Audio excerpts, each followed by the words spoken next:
that song get to anyone else? Mm-hmm. You know, it's kind of like making a mixtape in preparing for a service when Linda isn't here. And I like nothing more than putting together a mixtape, right? Because you select each song for what it represents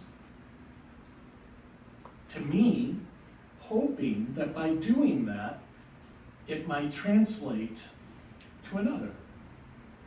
Which is why we get up here and talk every Sunday. We talk about our experience, hoping that it translates to another. And why could we expect it to translate to another?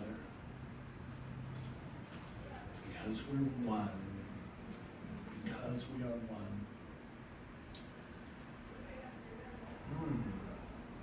So that song just kind of, the first time I heard it, it's on a unreleased vault kind of CD by Stevie Nicks.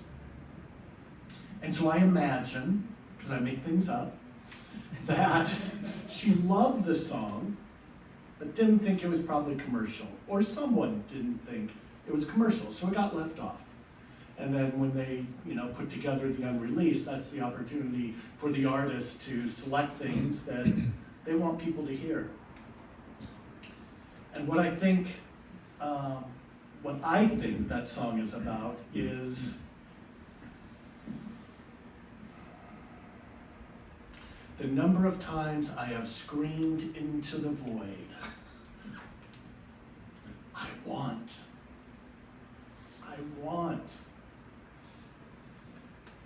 Why don't I see it?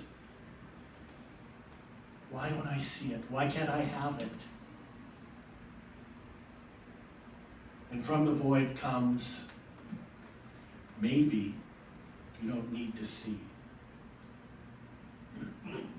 Maybe you don't need to know how it's all going to turn out.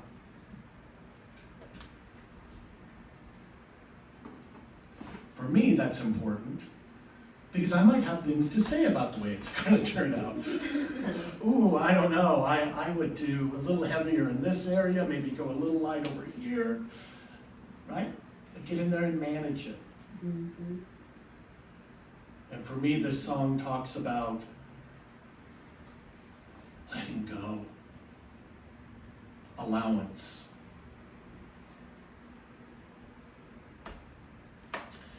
There's a quote by Jack Cornfield that says, "We already contain that we most deeply desire: life, love, inner freedom, connection to all.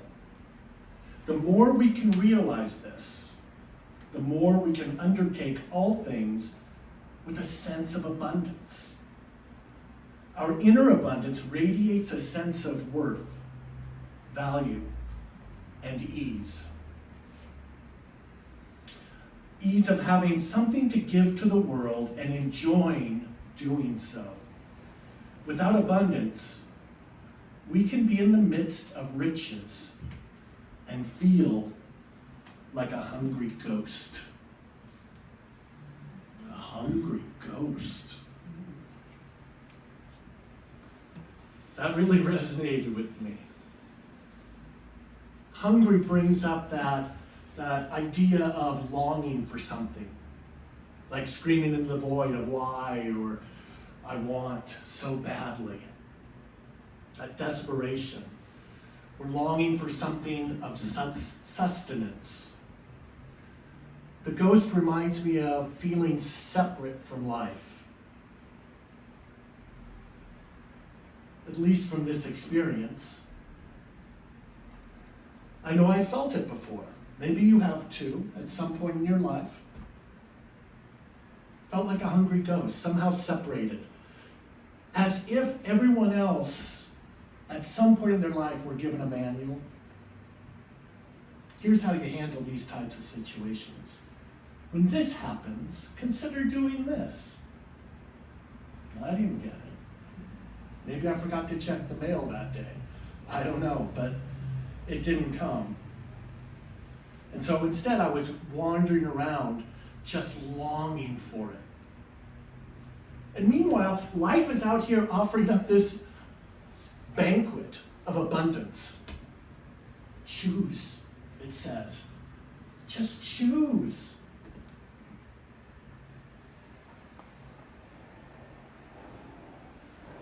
It says choose, and yet the key is to receive, to allow, to open up, to not criticize. Oh, that isn't the color I wanted, right? It's easy for us to start outlining how exactly we want life to work. Well, we're doing that with this. And I don't know about you, but can be a scary neighborhood sometimes. It gets some pretty wacky ideas.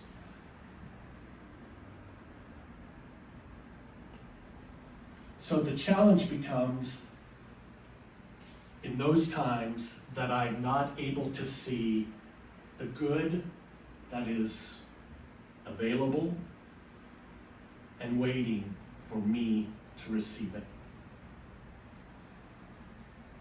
You know, from the newsletter, I wrote that this is a call to spiritual practice of love and allowance, to open ourselves more fully to love by allowing ourselves to be vulnerable enough to let love flow freely to us by flowing through us. Life wasn't keeping me separate from love, from my good. I was in absolute resistance. Saying or feeling my life is miserable and it's got to change, longing for this new life, but being unwilling or too scared to allow life, to allow love in. If you were here last week, Rev Donna shared, I'm giving you a shout out there on Zoom. I heard you laugh. She shared about the law, or how spirit works. We call it the law. Spirit acts in a reciprocal nature. Life is not set up to be one way, for us just to receive, or just to give. We have to allow love to flow to us. We must allow love to be, without restriction, all that it is. I think now is the time. I think now is the time. So let's talk a little about allowance. It's the practice of letting yourself be who you are and allowing the world to just exist without our judgment. It's a conscious release of resistance, release of control, and the need to change other people or circumstances, which will foster a profound sense of inner peace and radical acceptance. So we might look at non-judgment and acceptance. Now, I'm not going to stand up here and tell you something that isn't true, so I will tell you what's true. I have before been referred to as Mr. McJudge, Judge, Judge. Mr. McJudge, Judgy, Judge. That's it. It can happen. Sounds like an ice cream flavor. It does. And I was at a banquet of ice cream. So allowance, the opposite of that judgment, whether it's condemnation or jealousy, doesn't matter. Allowance is about observing reality objectively, without assigning good, bad, I love this, I hate this, you're right, I'm wrong, you're wrong, I'm right. Doesn't happen as much. That's what I'd like to see. But so resistance is not allowed. is not allowing. I'm sorry, I said that wrong. Resistance, fighting against the allowance, it's an accelerator, right? It's an accelerator of that, of when we say what we don't want.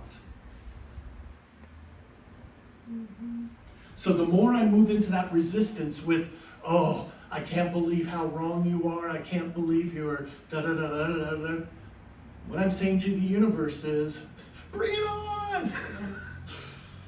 Right? The universe kind of skips that, I don't want, and goes right to the feeling. That vibration that we're giving out. And it says, okay, I can match that. As I've said before, I kind of think that maybe there's a chuckle and says, I'd choose something different. But that's separation. So, allowance is the nutrient that allows something to grow, allows something to take root. It doesn't mean it's an agreement. We hear this sometimes about forgiveness, right? Sometimes we struggle with forgiveness because what that other person did was wrong. Our forgiving doesn't make them right. We can still believe that how we were treated was not appropriate. But by forgiving, we are releasing that resistance. We're releasing that vibration of they're wrong, they did me dirty, they should not have done that, whatever the case is. Because it's all about the law of attraction. It's all about the universe wanting to match the energy that we're putting out. And so as conscious people, we have a responsibility to be mindful of what we're creating. Now I say as conscious people are creating, but everyone creates, right? But since we're aware of that fact, and say we want to live our life according to that law, we have a responsibility to not jump into that pool of lowest denominator. Murphy's Law. Yes, Murphy's Law, because it'll come true into our experience. Now we're human beings, of course, and so it happens. The trick is, how long does it take us? Oh, I am right in that pool of disapproval, of judgment. Am I going to shift that now? Sooner I shift it, the sooner I start changing the frequency. The sooner I can be a recipient and a giver of love, as opposed to judgment. But I gotta let go of the control. I don't know if you noticed, but I had a little food bar with the music because I was operating solely with my brain. Gonna go here, gonna go here, instead of allowing myself to just be a part of the service in that moment and be guided.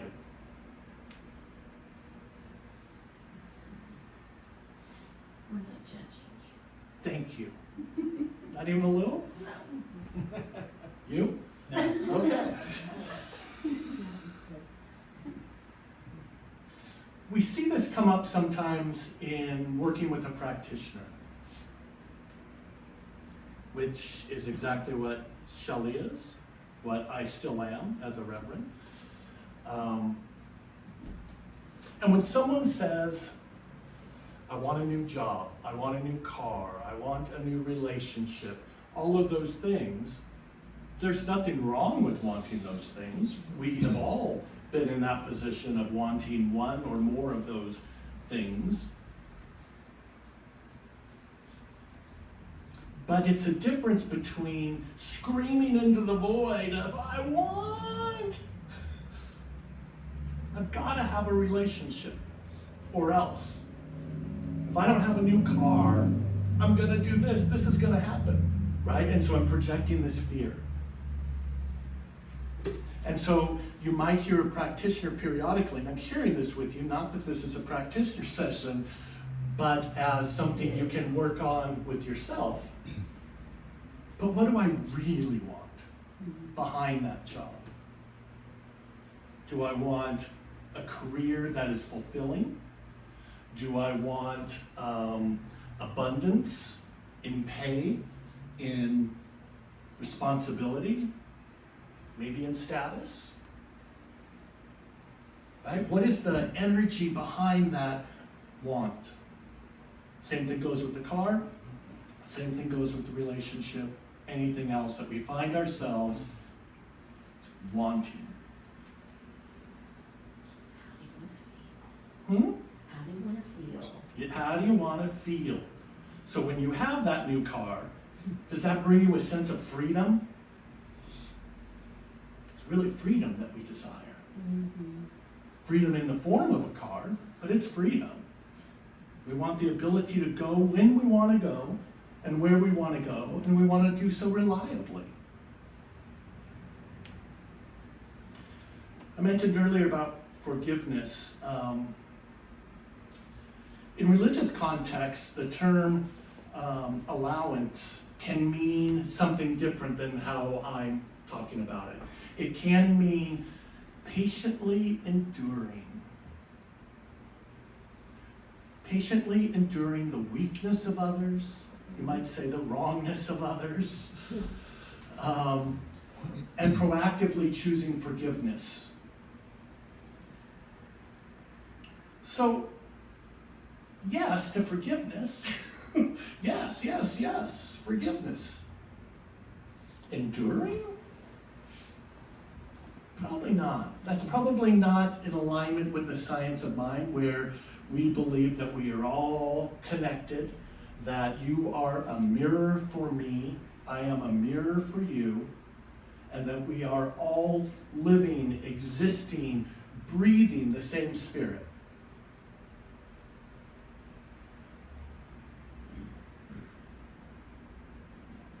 And instead of enduring, be it. In other words, if I want that new job, I want that relationship. Let's do a relationship. What do you want in a relationship? What kind of partner is it that you're looking for? Someone that's maybe reliable, someone that is self-sufficient or independent or attentive or whatever those attributes are. Be it. Be the person that you're trying to attract. Right? I wanted all of those things before, but that wasn't me. So what did I attract? More of what I knew. More of what I expected to get. So I'm going to tell you a personal story. Not that I'm opposed to that, of course. But it talks about paradigms and shifts. I met Ken, my husband back there on the bench, in 1999 at New Vision Center for Spiritual Living in Scottsdale, Arizona. It was one of those classic, our eyes met across the patio after service, and he approached me, and we talked.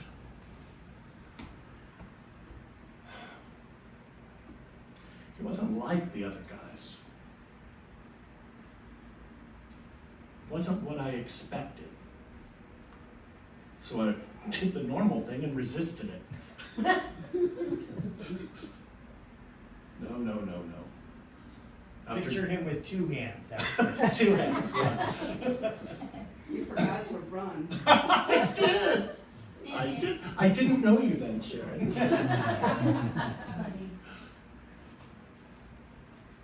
And so we went through that, where Ken was clear on what it was he felt, what he wanted in the relationship.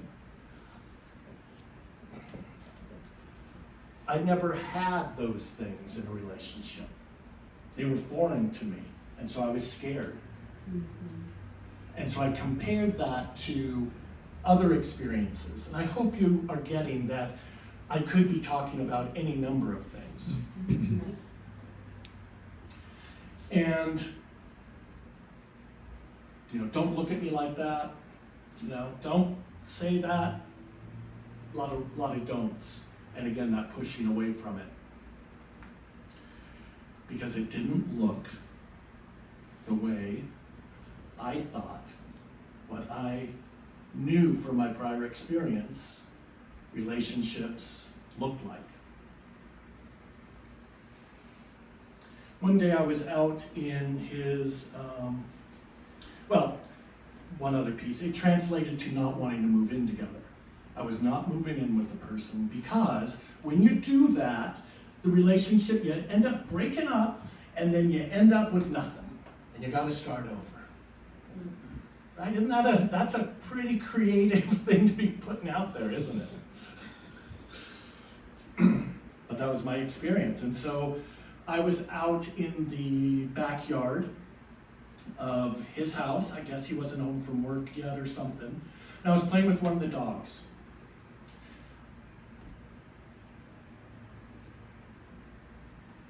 I don't know what we were playing with, some toy, and all of a sudden she paused. The dog just stood there in the backyard and kind of looked out. The wind came up, and I got it. This is where I'm supposed to be. Oh, crap. That means I have to get over all that stuff.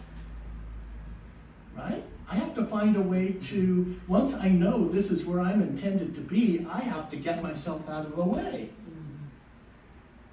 And I better do it fairly soon because, he's finding this getting to be a little old. And so, one afternoon, I said, he was over at my place, and I said, we need to talk. And he's like, oh, great, I'm getting kicked to the curb. I said, I think I can move in. And so I did. And I wanted to share this story because, on this Sunday, because this Wednesday, we'll be celebrating our 25th wedding anniversary. Now, of course, it wasn't legal, as anyone in the room knows. But it was a commitment ceremony held at New Vision Center for Spiritual Living, performed by our minister, with hundreds of guests that I didn't know, so lots of witnesses.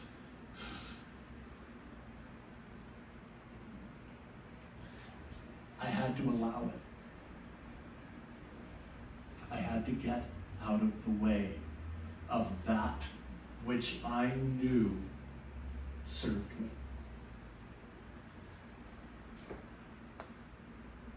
I would not have been a practitioner.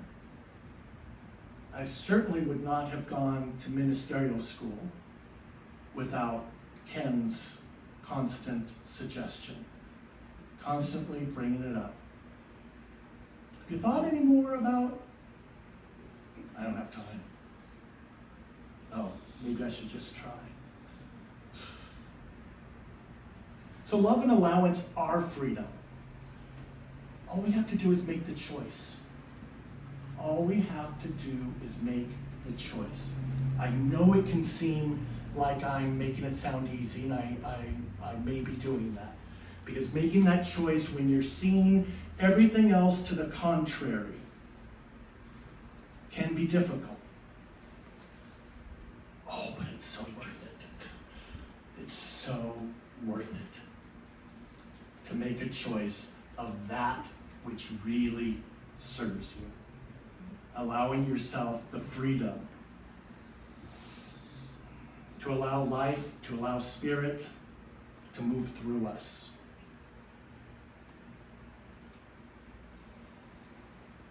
sun that's always shining? Are you the one that's blocking it and complaining about the shadow? Ernest Holmes, our founder, says, every person represents an individualization of universal wholeness, the love, peace, joy, and freedom of spirit. We have divine right to be the masters of our own fate. Take that in. We have a divine right to be the masters of our own fate. We have a divine right to rise above fear, impoverishment, and disease. We understand that the power of the Spirit expresses through every atom of our being now, this moment. Not tomorrow. Well, it'll happen tomorrow. But the creative moment is now. This is the opportunity to make the choice. Let's anchor this in prayer.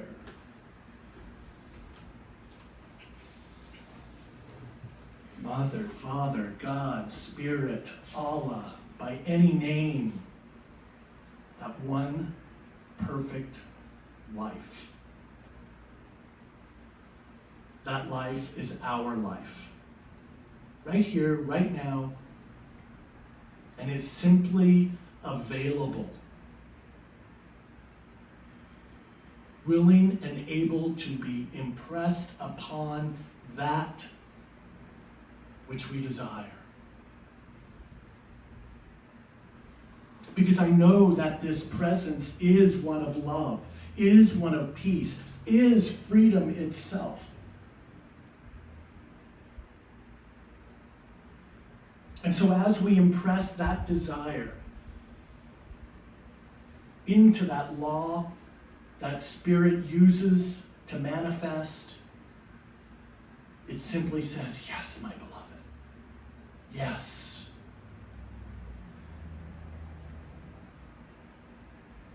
And I affirm that each one of us is divinely guided in that creative process. That intuitive thought rises above the noise, the can'ts, the won'ts, the yes I can, the yes I will, is easily and effortlessly entered into the law. And the creative process begins. Conditions begin to shift. That which we looked at and saw bad, we now have the ability to look at and say, there that is. There that is. It just is. Doesn't mean it has to be my experience. For I know that Spirit loves, supports, guides each one of us. And everyone, everywhere. There are no exclusions in Spirit. And I'm so grateful for the transformational ways in which all of us are free to choose, free to be, free to receive love, to be loved, to be divinely guided, and oh yes, to receive our good. I'm so grateful that's how life works. I'm so grateful for all of the powerful ways in which this is made manifest in and through each one of us, right here, right now. And as we anchor into this, I invite you to join me as we say together, and so it is.